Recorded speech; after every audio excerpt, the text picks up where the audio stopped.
सबरी एक आदिवासी झील पुत्री थी। देखने में अत्यंत साधारण, मन की बहुत सुंदर थी।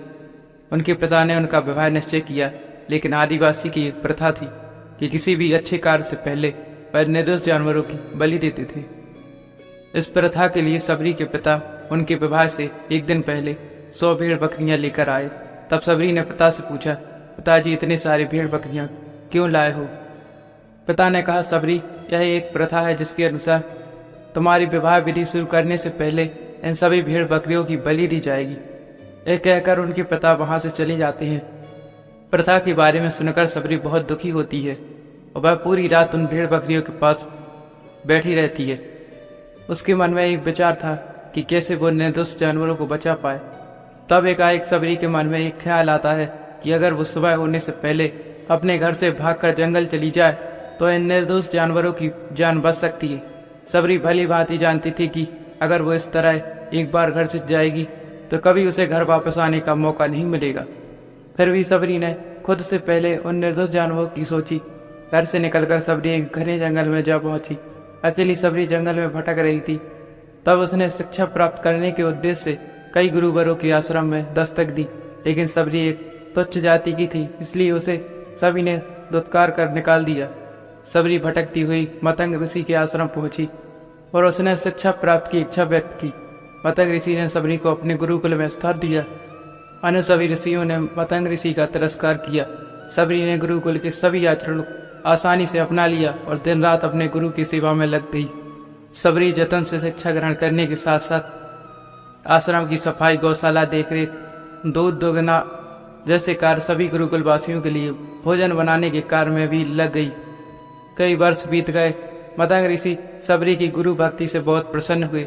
मतंग ऋषि का शरीर अब दुर्बल हो चुका था, इसलिए उन्होंने एक दिन सबरी को अपने पास बुलाया और कहा, मैं अब दुर्बल हो चुका हूँ, इसलिए मैं अपना देह यही छोड़ना चाहता हूँ, लेकिन इससे पहले मैं तुम्हें आशीर्वाद देना चाहता हूँ।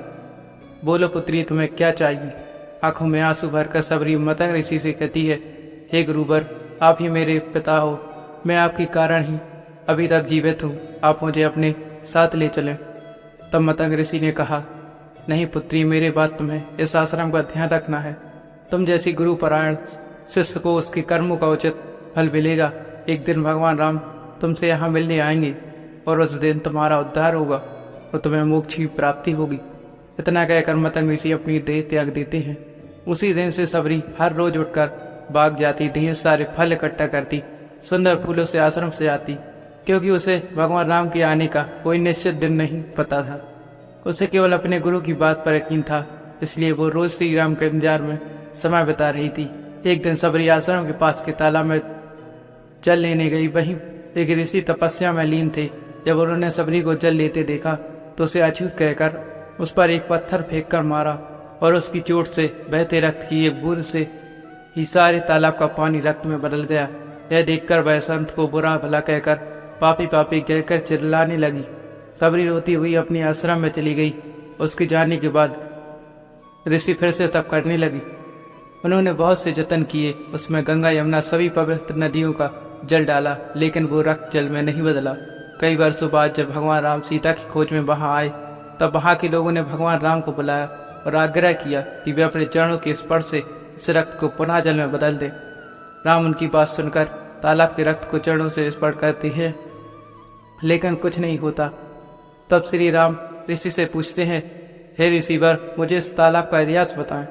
तब ऋषि उन्हें सबरी और तालाब की पूरी कथा सुनाते हैं और कहते हैं, भगवान, यह उसी सुदृढ़ सबरी के कारण अपव्रत हो गया है।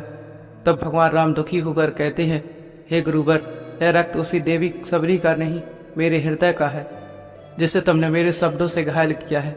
भगवान राम ऋषि से आग्रह करते हैं कि मुझे देवी सबरी से मिलना है। तभी सबरी को बुलावा भेजा जाता है। राम का नाम सुनते ही सबरी दौड़ी चली आती है। राम मेरे प्रभु कहती हुए जब वो तालाब के पास पहुंचती है, तब उसके पैरों की धूल उस तालाब में चली जाती है और तालाब का सारा रक्त फिर से जल में बदल जाता है। तब भगवान राम कहते हैं, देखिए गुरुवर, आपके कहने पर मैंने सब किया, लेकिन यह रक्त सबरी के पैरों की धूल से ही जल में बदल गया। सबरी जैसे ही भगवान राम को देखती है, उनके चरणों को पकड़ लेती है और अपने साथ अपने आश्रम में लाती है। उस दिन भी सबरी रोज की तरह अपना आश्रम फूलों से सजाती है और बाग में चक चक कर सबसे मीठे बेर अपने पड़ोसी राम के लिए चुगती है। वह पूरे उत्साह के साथ अपने प्रभु राम का स्वागत करती है और बड़े प्रेम से उन्हें अपने झूठे बेर परोसती है। भगवान राम भी बड़े प्रेम से उसे खाने के लिए उठते हैं। तब उनके साथ लक्ष्मण उन्हें रोक कर कहते हैं, भ्राता ये बेर झूठे हैं। तब राम कहते हैं, लक्ष्मण ये बेर झूठे नहीं हैं, सबसे मीठे हैं, क्योंकि इनमें प्रेम है। और प्रभु राम बहुत ही प्रेम से उन बेरों को खाते हैं। माता ऋषि का कथन सत्य होता है और देवी सबरी को मोक्ष की प्राप्ति होती है। इस तरह भगवान राम सबरी के राम कहलाए। आशा करता हूँ दोस्तों वीडियो पसंद आई हो। अगर पसंद आई हो तो कमेंट में जय श्री राम जरूर लिखें और हमारी वीडियो को लाइक जरूर करें और ऐसे ही वीडियो देखने के लिए हमारे चैनल को सब्सक्राइब करें।